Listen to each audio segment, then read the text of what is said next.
siang. Ini tutorial dalam penggunaan spektrofotometer Optima SP300. Di sini kami akan menjelaskan cara-cara penggunaannya. Yang pertama diketahui itu adalah fungsi dari tiap-tiap tombol spektrofotometer. Di belakang itu atau di belakang ini merupakan tombol on off, yang ini adalah stiker untuk saluran listrik seperti itu. Terus kemudian yang nomor satu yaitu merupakan hole untuk tempat kuvet. Ketika nanti kuvet sudah terisi oleh sampel, bisa dimasukkan di dalam ini. Jadi di hole ini terdapat handling, yang mana kuvet yang telah diisi sampel akan dimasukkan ke dalam sini, terus kemudian baru dimasukkan. Nah, seperti ini. Ini adalah tombol yang pertama. Untuk yang kedua yaitu mengatur gelombang cahaya. Kalau misalkan pengukuran antioksidan biasanya kan digunakan gelombang cahaya 360.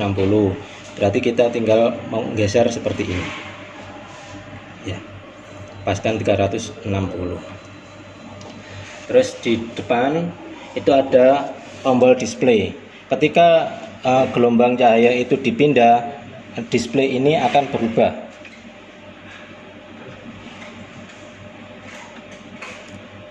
Absorbansinya di sini ada namanya absorbansi, terus kemudian ada conductivity sama frekuensi seperti itu. Jadi kita tinggal mindah-mindah seperti ini saja. Yang itu apa? Yeah. Yang ini absorbansi. Terus kemudian yang ini adalah konsentrasinya, terus baru ini adalah frekuensi seperti itu. Nah, ketika nanti menggunakan spektrofotometer, itu kita harus posisikan absorbansinya itu menjadi 0. Jadi seperti ini. Nah, pengisian kuvet itu cukup 3/4 saja, nggak perlu full. Ya. Sehingga nanti kalau full itu khawatirnya tumpah, dan kalau elektronik itu kena tumpah biasanya mudah rusak.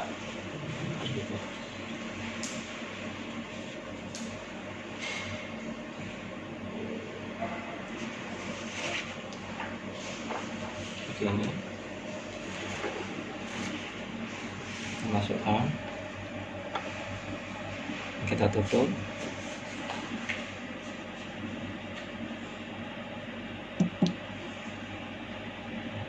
Ya, berarti kondisi sampel yang dipunyai, maksudnya antara blank sama sampel itu sama. Jadi nggak ada sesuatu yang beda, maksudnya tingkat warnanya, tingkat kekentalannya dan sebagainya, kan karena sampelnya sama seperti itu. Kalau misalkan sampelnya berbeda, itu nanti akan muncul nilainya. Jadi ketika waktu ini di setting ini, ya, ketika nggak ada kuvetnya, ya, ini menunjukkan minus ya? Minus, ya.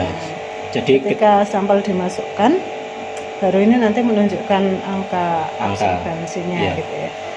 Jadi ketika blank itu dimasukkan, blanknya dulu Bu, blanknya dimasukkan dulu. Terus kemudian setting gelombang cahayanya, terus kemudian di 100% absorbansi seperti itu. Terus kemudian baru diambil, diganti sampel yang lain seperti itu.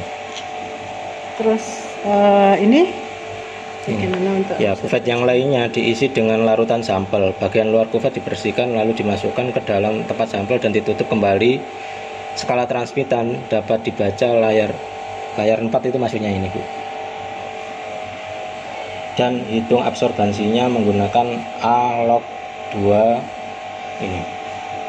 Log maksudnya absorbansi sama dengan 2 log persen ini.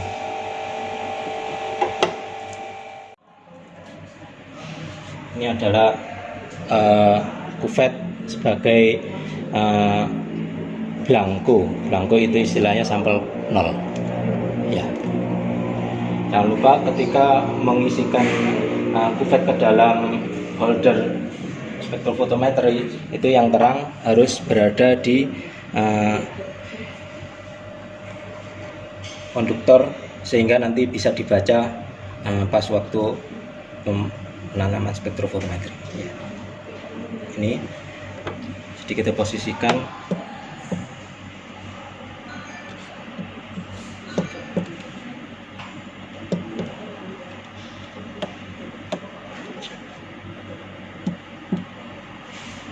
Nah, ini berarti sampel tersebut tidak terdapat tidak ada sampel yang berada di sini. Ini cuman kaca saja. Ya. Kalau misalkan kita coba dengan kuvet yang berisi sampel, misalkan Aquades, ini Aquades.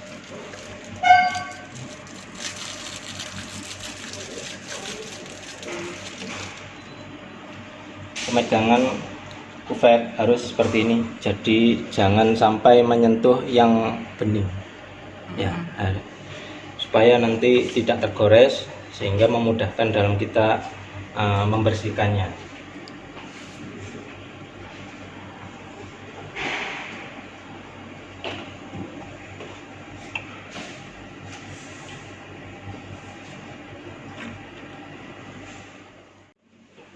Jadi pasangnya seperti ini sehingga yang bening kelihatan di sampingnya.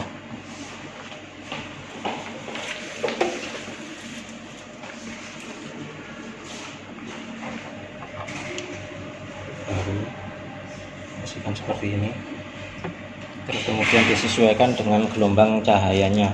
Kalau misalkan gelombang cahayanya itu 360, berarti ini 360 seperti ini, ya. Jadi ketika gelombang cahaya 360, nilai dari display itu menunjukkan adalah minus 176 absorbansinya. Jadi nanti kita masukkan ke rumus yang log berapa itu, Bu, ya. Ada ini 2 min log persen T. Maksudnya persen T itu yang ini, Bu. Ini, ya. Ketika membaca absorbansi itu kan harus dipencet ini dulu, gini. Nah, dia kondisinya adalah 0, berarti dia di dalamnya itu termasuk regen blank, tidak ada sampel yang dibaca di dalamnya. Begitu pula ketika nanti sampel-sampel berikutnya, ketika kita sudah peroleh blank yang seperti ini, kondisinya 0, kita bisa ganti dengan sampel yang lain. Berarti ini tetap dalam kondisi ya, nyala, ya? Ya, kondisi nyala, terus kemudian ini diganti sampel yang lain.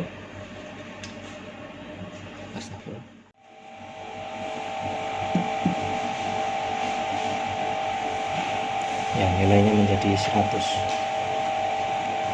Dan nanti dimasukkan ke panjang gelombang, dinaikkan setiap 10 nanometer menggunakan tombol 2. Jadi kalau misalkan kita mau membuat kurva standar, itu kan biasanya beberapa gelombang cahaya itu diatur. Misalkan 360, terus kemudian 380, ini nanti akan berubah, Bu. Ya. Ini kita 380 sudah berubah 105,9.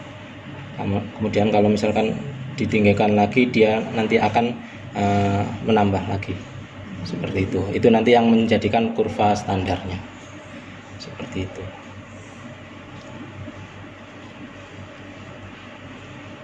Panjang gelombang optimum untuk jenis larutan. Jadi ketika nanti panjang gelombang itu dicoba satu-satu, terus kemudian di sana akan memunculkan nilai absorbansi yang berbeda-beda. Kalau misalkan nilai optimum itu adalah nilai tertinggi daripada absorbansi. Misalkan ada bekas absorbansinya itu adalah 360, terus kemudian 380, 390, 400. Nah ini kalau misalkan nilai 360 itu standarnya sekian, kan naik gini ya. Terus kemudian dia akan turun. Nah nilai optimum itu bisa didapatkan ketika berada di gelombang cahaya 360 nanometer ini ya. Jadi kita coba-cobakan terlebih dahulu. Kalau misalkan di suatu regen tersebut sudah ada larutan standarnya, ya kita tinggal pakai saja. Jadi biasanya kan kadar antosianin dia akan bekerja di gelombang cahaya 380 misalkan seperti itu. Berarti kita nanti ujinya itu langsung pakai 380.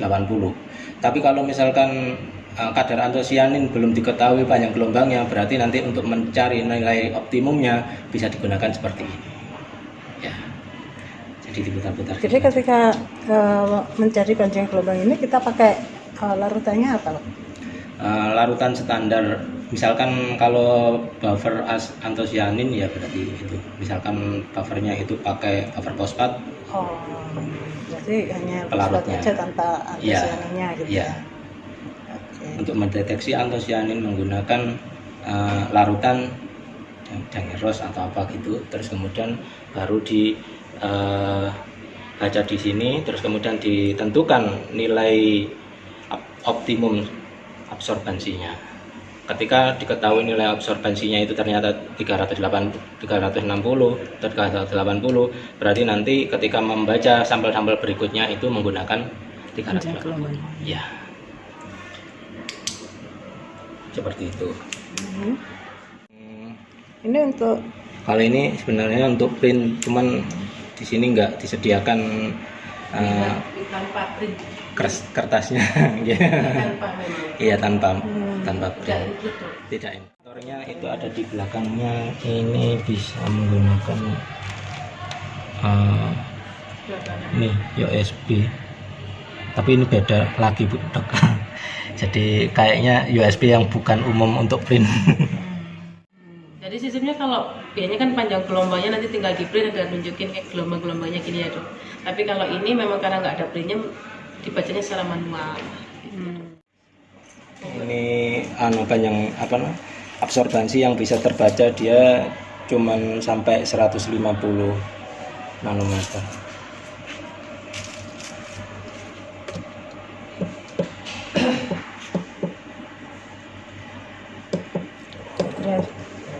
ini berarti fungsinya untuk apa saja Pak? Segala macam uji analisis seperti bilirubin, kolesterol dan sebagainya bisa semua. Kalau protein insya Allah masih bisa. Protein masih bisa. Kalau kimia darah bisa nggak Pak? Pakai Kimia darah seperti kadar gula darah, kayak SGPT, SGOT bisa. Bisa. Bisa. Bisa berarti. Semuanya di sini aja kalau gitu. Urinase, SGPT, SGOT, MDA, SOD dan sebagainya itu sebenarnya pakai seperti ini bisa. Nah, cuman kita kan terkait dengan regen pendukungnya. Iya. Berarti dapat kuvetnya itu ya? Iya, kuvet. Kuvetnya kita cuman dapat satu. Cuman dapat satu. Iya, kalau misalkan spare part-nya gimana, Mbak? Ada? Nggak ada. Untuk kuvet? Lagi. Kalau kan pasti dijual terpisah, tapi kalau untuk part dan lain-lainnya kan dibeli jika ada kerusakan. Oh. Langsung. Tapi kuvetnya harus untuk ini Mbak. Iya. Kita ada kuvet bisa dipakai nggak? Asalkan ukurannya sama biasanya Dok. Kalau spektrum pokoknya ukurannya Bisa sama di- sama bentuknya. Di sini kelemahannya dia kan nggak ada sisi gelap dan sisi terangnya, semuanya dianggap terang. Sama. Ya, ketika nanti diidentifikasi di sini ada goresan itu terus yang make itu seperti ini, jadi nanti kelihatan goresannya. Ketika goresannya terlihat berarti absorbansinya semakin Mempengaruhi besar. absorbensi. Oh. Iya. Ini berarti untuk pemakaian harus sudah menyala 20 menit dulu ya Pak? Iya, 20 menit. Kalau lebih dari 20 menit nggak apa-apa Nggak ya? apa-apa. Di sini listriknya stabil. Kayaknya stafel cukup Ya, ya. cukup.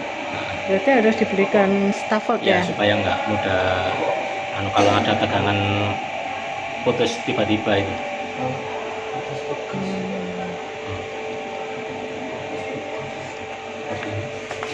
Cara mematikannya ya posisi seperti ini, baru langsung on off-nya di belakang. Ini harus dikembalikan ke Gelombang terkecil kalau bisa. Gelombang terkecilnya itu 320. Standar alatnya seperti itu 320. 320 ya? Iya, walaupun di sininya Ada tulisan ada tulisannya yang lebih kecil. Cuman panjang gelombang yang paling kecil itu 320. 320. Ya. Paling besar. Paling besar sampai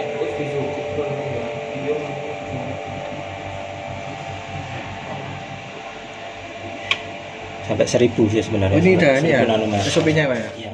Juga jangan sampai hilang, Bu. Ini adalah holder untuk pipet kuvetnya. Ketika hilang nanti sama masukkan kuvet ini cuma sampai sini saja. Ini padahal belum sampai masuk ke dalam. Kalau misalkan pakai ini dia bisa masuk ke dasar sampai sini. Itu untuk menghindari ketika alat tersebut dalam kondisi standby atau apa gitu, supaya nanti tidak tercemari oleh udara. Kalau tercemari udara kan wavelength-nya nanti akan berubah, Bu. Tuh. Oh, berarti dalam kondisi mati ini tetap harus ditaruh di dalam gitu Pak? Bisa. Atau di luar? Di luar juga bisa. Boleh di luar, boleh diletakkan di atas dusnya. Ya, gini bisa. Atau misalkan di luar juga bisa, tapi alangkah baiknya Lebih ini aman kayak ditutup sama tisu atau apa gitu. Supaya kondisinya itu tidak kena debu. Kalau ini Ya kalau ditaruh di misalkan luar? ininya nggak ada. Oh gitu. Nah kalau misalkan holdernya ini nggak ada, terus kemudian ada mahasiswa masukkan kuvet di dalamnya, ya bisa ditanggulangi sih sebenarnya sama pinset. Cuman itu kan menyebabkan kuvet itu tergores, Terus kuvet tersebut pecah dan sebagainya. Atau cairan tumpah di dalamnya itu yang menyebab. Ininya enggak jangan sampai. kalau tumpah ininya itu loh Dok, nanti lama kelamaan dia udah karat. Iya karaten. Kalau udah karaten iya. Ya sampel kering itu juga sangat disyaratkan. Walaupun cairan, tapi kuvetnya harus dikeringkan dulu lebih dahulu. Dikeringkannya itu ya model kacamata satu arah aja. Terus pakai tisu yang agak bagusan tuh Dok, biar nggak gores kuvetnya. Pakai aquades nanti. Iya. Saya nggak pakai apapun, nggak boleh pakai.